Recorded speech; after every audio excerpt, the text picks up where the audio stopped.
Have you ever wondered what it's like to experience one of the oldest rainforests as a blind person? Or how it feels to get around one of the 7 wonders of the world with mobility issues?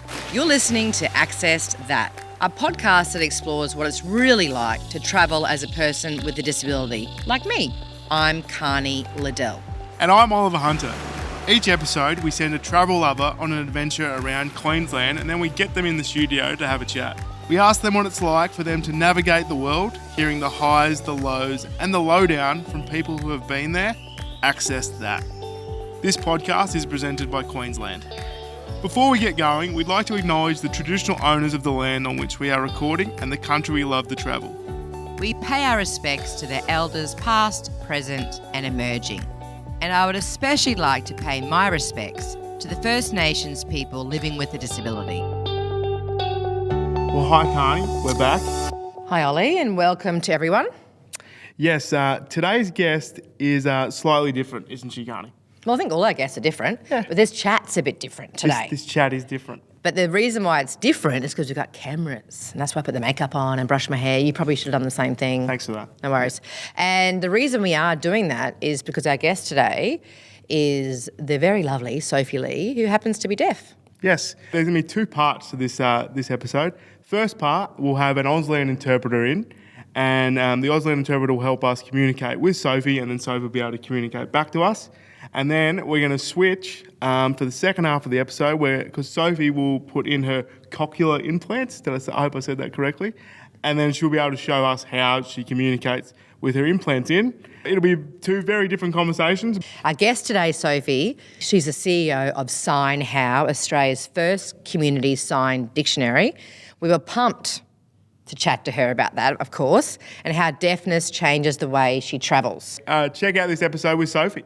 Welcome, Sophie. It's so great to have you. Can you introduce yourself? Tell us a little bit about yourself. Hey, my name's Sophie. This is my sign name. I was born deaf. I grew up in Melbourne and then I moved to Brisbane to be close to family. Sophie, what was the diagnosis journey like when you were born or when you were little for your parents, when it all sort of first started happening? Well, my parents didn't expect me to be deaf.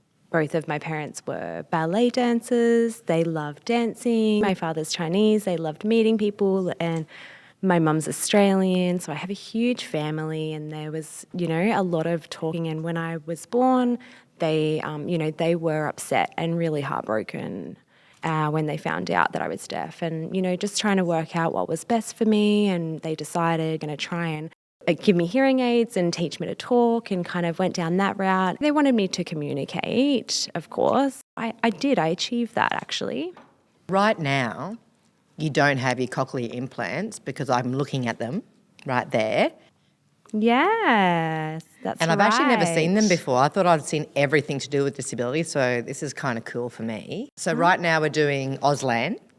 When did you first get cochlear implants? My first cochlear implant was when I was 4, and then my second was when I was 14. I had a cochlear break when I was 29, so I've had 3 different sets, I guess, of cochlears.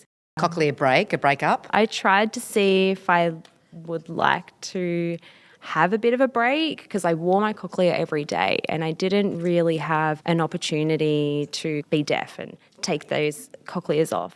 I tried for about a week, and my whole family's hearing, and so communication was a bit of a barrier. It was quite interesting, I think, being deaf and then being able to hear sometimes as well. So your parents learnt Auslan? Yes, it's a funny story. My parents never wanted to learn signing. I was patient. They said, you can sign, but we won't sign. And I said, that's fine. That's what I want for me. And then throughout COVID, my mum, she nearly finished writing her book, Mary's Last Dance. When they were going through the edits, they realised there was no harm in learning Auslan, so they said that they're going to start Auslan lessons. And I thought, oh, okay. They started learning the alphabet, my brother joined, my sister, everyone in the whole family. And now it's really nice because, if my mum calls me in the morning, it's like, you haven't woken up without a coffee first. I don't wear my hearing aids in the morning kind of thing. It's too early. And so I FaceTime my mum And my mum's like, "Oh, are you not wearing your cochlears?" And I'm like, "No." And so we, we have our little conversations, and we have we gesture. There's some Auslan there. It's nice because it's made my morning better. Really nice to have those conversations. It's made a huge difference. Do you have siblings? Yes. So I'm the eldest. I've got a younger brother and a younger sister, and they're both hearing. Growing up at school, were you signing? Did you have to learn how to lip read and speak like everybody else? So I grew up learning to speak, and I didn't sign until I was about 23 years old. When I finished school, I went to university, started my first year of work, and that is when I started learning Auslan. And what level of hearing, Sophie, do you have with your implants? Oh, that's a good question. I want to explain. So the cochlea only gives you a limited amount of hearing. So for example, hearing people have got 10,000 hearing cells, for example, but I have 21 electrodes. 10,000 compared to 21 is, a huge difference. I actually have a YouTube video that kind of shows how I can hear. And it's really quite interesting because people kind of say, if I had to listen to that all day, I just don't know if I could. I'd scratch my eyes out or something, but that's just what I hear. For hearing people, it wouldn't be enough. But for me, I hear it well enough. Yeah. But it's not like being, completely hearing and hearing like you guys would. But you can make it work. Oh, yeah. With the combination of lip reading and different background noises, if I can reduce that, things like that can really help. And I don't get as fatigued trying to concentrate. So when you get home, most of us take something off first. Me, it's my bra, then my shoes. Is your cochlear implants off straight away? Is that it? No more hearing for the day? Yeah. It is the last thing I put on, and yeah, it is kind of the first thing I take off. Yeah, and actually, my housemate is also deaf, and he sometimes, after a work meeting, he just goes, "Oh, I've got to take it off," and that's his rest times. It's the ultimate zone out. We all say we're zoning out from the world, but taking out your implants would be the ultimate zone out. Yes, exactly. And it is the best. Sometimes, noise can be, overwhelming, and we outside, there might be really different loud noises and trucks going by and, all of these background noises, and I could just take my cochlears off and it's really lovely. So you've obviously travelled before. Tell us about your travel before and what makes travelling easier. We call it an access reader. If you're going to travel somewhere, what do you try and organise to make travelling accessible to you? For myself, probably two things. I need to make sure I've got good internet wherever I go. If I need to contact someone, I can, do it via the internet or live chat because, phones generally aren't accessible for me. They're noisy, they're heavy, there might be an accent if I'm trying to talk to someone. Also, travel insurance to make sure that I have cover to cover my cochlears. They are very expensive. Don't want to have anything happen to it. I think they're about $12,000 or $12,500 each, the cochlear implants. And they do break really easy. With your travel, Sophie, all the different kinds of travel you've done over your journey, are there some travel that's, I guess, more better than others? What do you sort out? One of my favourite travels was Cuba. It was really, really cool. I had, a mix of friends that I met there. I was doing some solo travelling. It was really nice. I think in the same trip to have that mix, sometimes it's overwhelming being with a lot of people, so just having that time to myself was really nice. Really fantastic. I had a lot of help, so I had a lot of local knowledge, which really helped a lot. If anything went wrong, I could kind of, go up to this person, people, and say, "Oh, can I buy this, or where can I get that?" To kind of get that support. It was nice to have people on your side when you're travelling. There's been a couple of bad travelling experiences where it kind of hasn't been worth continuing. And I'm like, do I just book the next flight home? Or we struggle with so many different battles. Can be really exhausting to advocate when you're on holidays and you're trying to travel and you kind of just want to switch off and have a break, and that doesn't really happen. So, sometimes it's kind of like I'm just gonna forget it all and just go home. Yeah. I have had experiences like that in the I past. often say I don't want to feel more disabled on my holidays. Yes.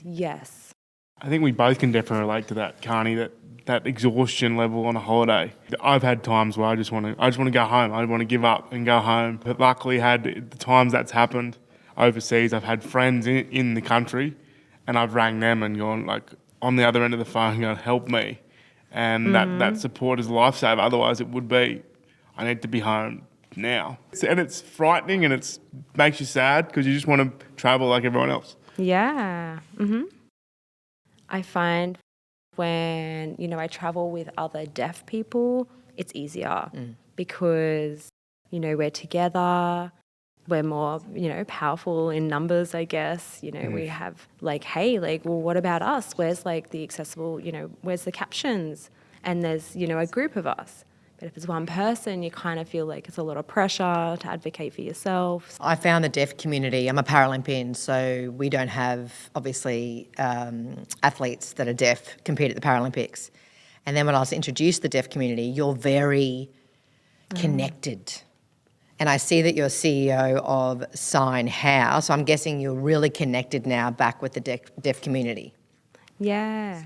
So at the moment, we're building a website called Sign How. We want to work with the deaf community, the older, younger, different background, different locations, making sure that we have the community and that representation on the website, yeah. And you said to me that you're quite unique in terms of the way that you speak and how you communicate.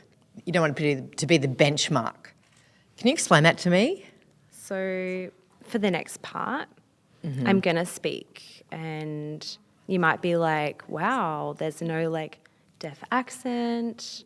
A lot of people just assume I've grown up with hearing and then I've lost my hearing. People don't really understand that I am deaf. They will go like, oh, are you deaf like this? It kind of makes people assume that everyone is like me, but that's not the case. I'm lucky I have a working cochlea. I'm lucky that I got to speak, and I'm lucky I had the right support, the circumstances that I grew up in. Like for me, I have to say to people like, I had these opportunities that other people might not have, or I was lucky that the cochlears worked for me, but it might not work for someone else. I think every person is very different. Okay, so that could be a great segue. We're building it up.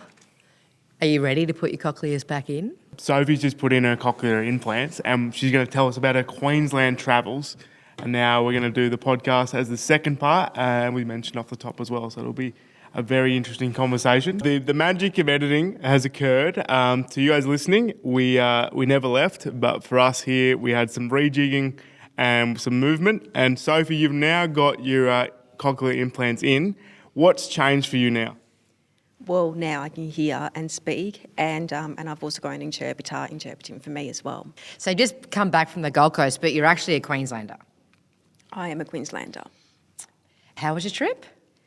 It was really nice. I was quite cold. It was in August, and they had a really cold snap. But it was really beautiful seeing all the mountains. I've actually never been to the O'Reilly's retreat. Oh, that's where you went. That's where I went, and it was beautiful, like the tree, what's it called, the tree top walk. I wouldn't know. Oh, But you can tell me all about it. Is it yes, accessible? No, I think it is accessible. It's just you can't climb the ladder. Yeah. But you still are on the treetop. So that was actually quite cool. So that was really beautiful. I actually got pretty scared because it is quite high up and it gets more narrow. So I don't think bigger people can fit in. Like I was already struggling and I'm quite small. Yeah, so that was really beautiful. And I think I prefer the beach. Me I too. think that's my thing, yeah. I'm right there with you. I love the beach, love the sand and love the ocean. Because wheelchairs love sand. Sometimes I love looking at it. That's all I need some days. From my balcony. Yeah, I can just go, there's the beach. And I'm up here, but the beach is down there. At least you won't get sand in odd places. Yes, yeah, that's for sure. Tell us about some other activities. You mentioned the treetop walk. What else did you do? So I went to do the Flying Fox. That was really nice, yeah. We don't believe you. Yeah. Well, just looked up and around. it wasn't fully accessible. I think the way the O'Reilly does the activities, it's quite rugged, and you have to be at a certain level of fitness. And so for me, like just climbing, it was quite steep, and there's lots of pebbles and things like that. So you have to be quite careful, because otherwise you just slide right down and you probably won't get back up again. But it was fun though. Like once you got up there and actually went on the Flying Fox, that was the fun part. I didn't want to do it, and actually it was my friend who came with me at the time, and she's deaf as well, and she wanted to do the Flying Fox, and it was raining. It was windy. And I was like, man, I think I just won't go to the bar and just grab a glass of wine and just call it a day. And she said, no, we're going to the Flying Fox. We're doing it. Sometimes you need that though, a friend there, a bit of peer pressure, a bit of friend to push you along, that's for sure. Well, that's exactly why I invited her. Oh, so she's the goer. She's the go-getter. I'm a sport head, so I love the fact that you went to the Women's Soccer World Cup. You saw one of Australia's matches in Brisbane. That's right, yeah. So actually, that was actually my first soccer match, and I loved it. There's a lot of new rules that I don't really quite understand, and so I kind of had to Google, but then the internet wasn't really quite working with that many people in the stadium. But I really loved the vibe of football, and I was a little bit heartbroken that the Matildas didn't win, but the way they played the games is quite inspirational. But none of us know the rules. I feel like most of us, like as in, not everyone, sorry, not you. Never seen a soccer match in my whole life until I was at the same game as you were when we lost. But then I went to the one where we won as well. So when you're there in a stadium, do you keep your cochlear implants on, or is it too much? Actually, my cochlear implants can readjust the noise and the volume as well. Oh, very cool. You can have that option, and I decided to try that at the game. But actually, I prefer to hear it as naturally as possible, so I actually left it at full volume. And The atmosphere was amazing. Yeah. Yeah. It was amazing, yeah. I really loved being there, and I hope that we can see another one again here in Brisbane. Well, we've got Brisbane 2032 Paralympics, Olympics just coming up. around the corner. True. But let's see if we can try and get in. Yeah. I'm pretty sure the tickets will be sold out. Carney's making a comeback. Forget watching. She's going to be there. So in terms of the Gold Coast, you did O'Reilly's. Did you leave O'Reilly's aside to come back for the World Cup? Yeah, so we stayed at the O'Reilly's for 2 days, and then we came back to see the soccer game. And that was really quite incredible. And it's really nice to just explore Brisbane, even if you live here, but in a different perspective. And that was really quite lovely. Yeah. So you went to the Gold Coast at O'Reilly's. You said something about worms. Yes, so the final activity we did at the O'Reilly's was a glowworm tour. And it was interesting because even with my cochlear implants, I still couldn't quite hear the tour guide when he explained a lot of the trees in the forest, the stories behind it, the plants that were poisonous.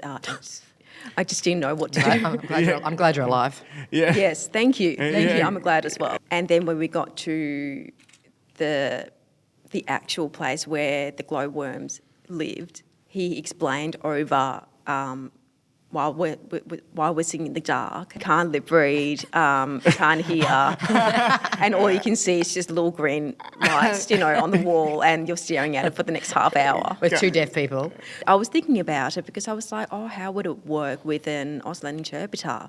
And it wouldn't, because the Auslan interpreter will also be in the dark. Yeah, we'll be able to see.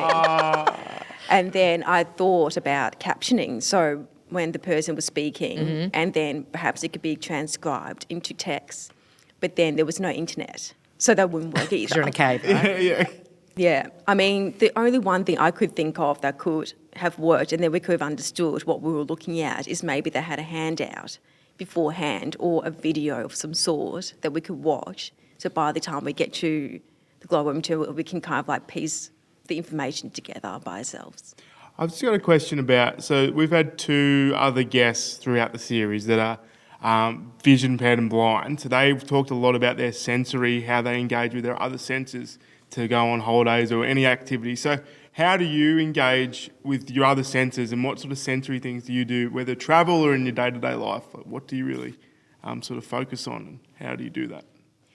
I rely a lot on my eyesight. So my hearing's never going to be perfect. So my eyesight is the number one thing that helps me navigate with like maps, or when I drive, or when I cook, or when I communicate. It's lip reading, all of that. And even in Auslan, you need your eyesight to be able to communicate. So it's mainly just eyesight. My nose is absolutely crap. And everything else is pretty standard, I would say. So with your trip to the Gold Coast and Brisbane, is there anything that it stands out as being something they could improve aside from the glowworms, maybe learning how to do Auslan? Maybe it's on the glowworms to butter up and do some Auslan. Yeah. We could train them. Do you know what, though? I was thinking about how deaf-blind people navigate, and they use a lot of tactile signs. And because we can't see, we're essentially deaf-blind. Yeah, in that scenario. In that scenario. Yeah, so maybe absolutely. I could really learn how to do the deaf-blind alphabet and do tactile signing. Then maybe we could bring a deaf-blind interpreter with us on the trip. That's very ambitious, but I like how you think. Yeah, and a lot of practice too. So is there anything else that you to improve throughout the trip, or that would have made things a bit better, other than, as we said, the glowworms? Absolutely. So I think just the one thing, for example, check-in can be so much more smoother. It's the one thing that we don't really need to have interactions unless absolutely necessary.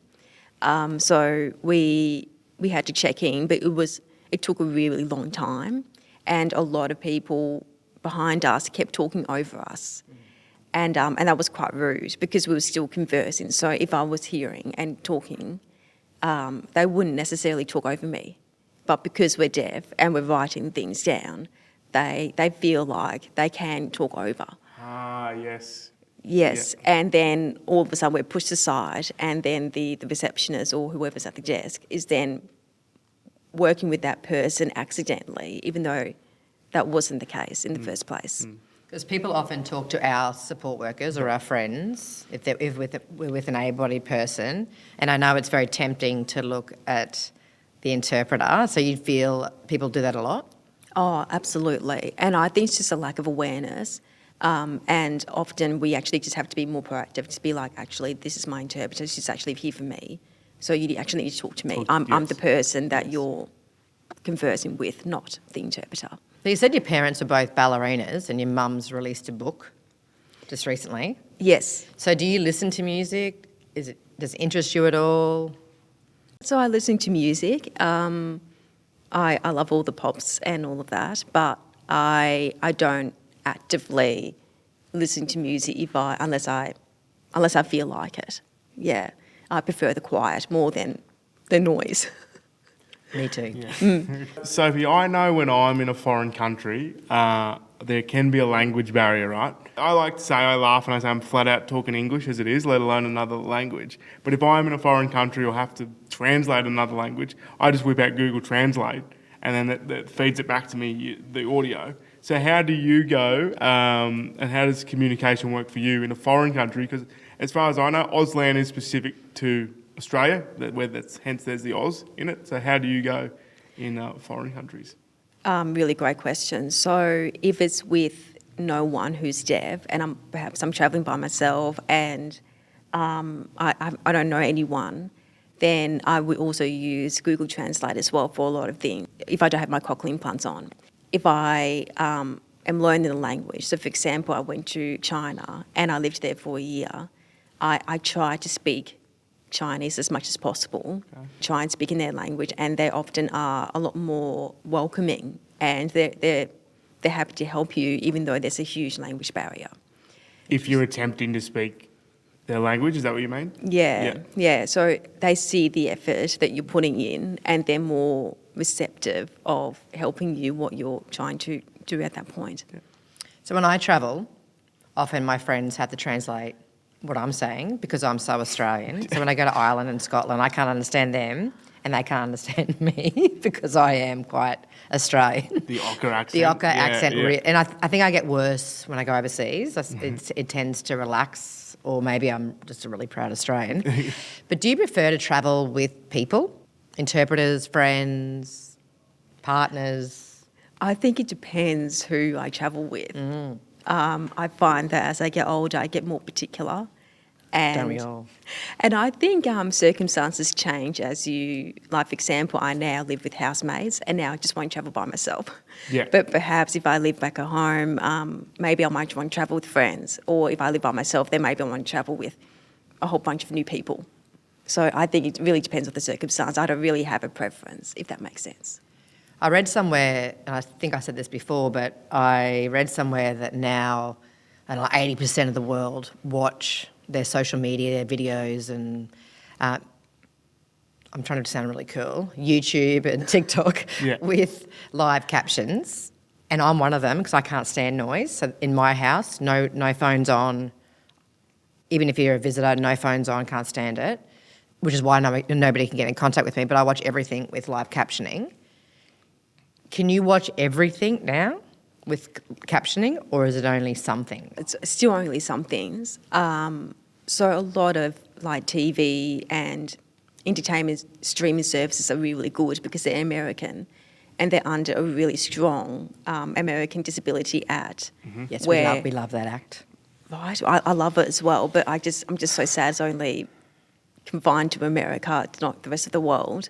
But they have to caption everything, and that's fantastic. And that's how we actually access all those content. But when it comes to YouTube, it's automatic captioning, and sometimes that's not always accurate. Most Instagram, most TikToks are becoming more and more captions lately, but there's still a lot of barriers. Like, for example, it's a lot more work for us with signing to put captions on videos because a lot of captions rely on audio to automate to become text. But we have to manually enter each of the words because it's no sign to text feature just yet. That issue of that sort of caption censorship, what's the psychology behind that, or what's the issue behind that? What do you think is driving that that censorship? I think a lot of people are just used to not having captions. Yeah. And a lot of people also don't realise how much more accessible the content is with captions. So, for example, both my parents can hear perfectly, same with my brother and my sister, but a lot of them, most of the time, actually ask, where can we put the captions on? They actually find it, that with the background noise might be music or it might be a really strong accent. They still actually prefer putting captions on. Do you watch a lot of SBS with the subtitled movies? Is that a go-to? You love a foreign flick with the subtitles? Actually, that's a flashback to my teenage days when I was trying to go see movies and there was no captions, and it'll be foreign films because they'll be the ones with the English captions, of course. I don't do as much as those anymore. My go-to is actually documentaries. 20% of Australia has a disability. What's the percentage of the disability community that is deaf? At the moment, it's 1 in 6, so about 5 million people who have a hearing loss. And I think partly it's because it's an ageing population, and partly because we've got more situations where noise is inducing damage to your hearing. Most of your deaf mates getting cochlear implants now? It's 50-50 still. I mean, some of them did have cochlear implants but didn't quite work for them. And so they've gone back to just not having any cochlear implants. And some of them still wear hearing aids. When you mentioned that it doesn't work for some people, why is that? You have to have all the anatomy in the ear to actually be able to qualify for a cochlear implant. So, for example, you need to have an auditory nerve, and then it relies that nerve to send all the sound to your brain. We call it electrical signals to your brain. But a lot of deafness don't have that anatomy or that connection. So therefore, they wouldn't be able to qualify for a cochlear implant. It's not a matter of just sticking a microphone in your ear and away you go. There's a whole lot of stuff going on. The ear is actually one of the most complex systems in your body, and it's got the 3 of the smallest bones as well. I don't know if you knew about that. With cochlear implants, it's really suited if your deafness is quite specific. With your implants, what's your process with managing like infection? You're taking in and out and your outside world, and so what's that like as a process? Actually, I don't ever get hearing infections anymore because it's not hearing aids. Hearing aids are the ones that goes into the ear, but mine actually goes around the ear. Okay. And it gets connected up here and just connects on. Yeah. What about swimming? I don't ever wear them swimming. I can have waterproof covers to cover them, but I find them they're too much of a hassle. And I have to keep looking around to see where the cochlear implants could have gone if they're not on my ears, and they can just float away. And there's been quite a few cases when that has happened. Yes, I can imagine. My wheelchair can't get wet because it's got a battery. So can they actually, if it was pouring rain, can't get wet? It's splash proof, but I don't want to test it because it's so expensive. So we always ask everybody this last question, this one very, very, very important question. All-conquering question. And that's a good word. If there was one thing you could change to make travel more accessible, what would it be? I think to make travel more accessible, I think just ask the person what would make it more accessible for them. So for us, like for example, maybe we ask a hotel, like we say, hi, I'm deaf. Do you mind making this more accessible for us? If they say yes or whatever, that's fantastic. And they can also ask us questions about how can we make this accessible for you. I think that's really important. I think the fact is with just our disabilities, we're all so different. So quite often there's no one fit all solution. So what would make an airline more accessible? A lot of things actually. So there's a lot of announcements on the speaker, and they don't often put on TV, on the TV screens. I think that will be a huge difference because even for people who are travelling through or don't have English as a language, or maybe they don't realise they have a hearing loss, then the visual part really helps a lot. On the plane, you know how you've got the safety, it's all audio. You know, you've got the people mimicking where things need to go, but it just still doesn't make sense without the context behind it. And also the movies, the TV shows, not all of them are captioned. If you're in a wheelchair, you go on first and they give you the whole safety demonstration before anybody gets on. So if you'd like, I could give it to you now if you'd like. Oh, that'll be fabulous. Because we have to get it before because I guess they assume we can't understand or can't hear, which is interesting because obviously I can. But that's what they do. That's part of their systems which need fixing. We get 2 rounds, basically. We get our own individual dedicated round, and then we get the mainstream round with the rest of the passengers. We know it off by heart, so happy to give it to you. Thank you so much. Thank you. I loved being here today. Thanks for coming. It's been a great chat. As we have with every guest, thanks for coming on. No, thank you. Thank you. How do you say thank you? Thank you. That's easy. Thank you. Okay. So, Thank you. Yeah. Look at us go. there we go. Just don't smack your microphone. I just did. That's all. I just Yeah. did. I'm going to do Oh, it again. yes. Thank you.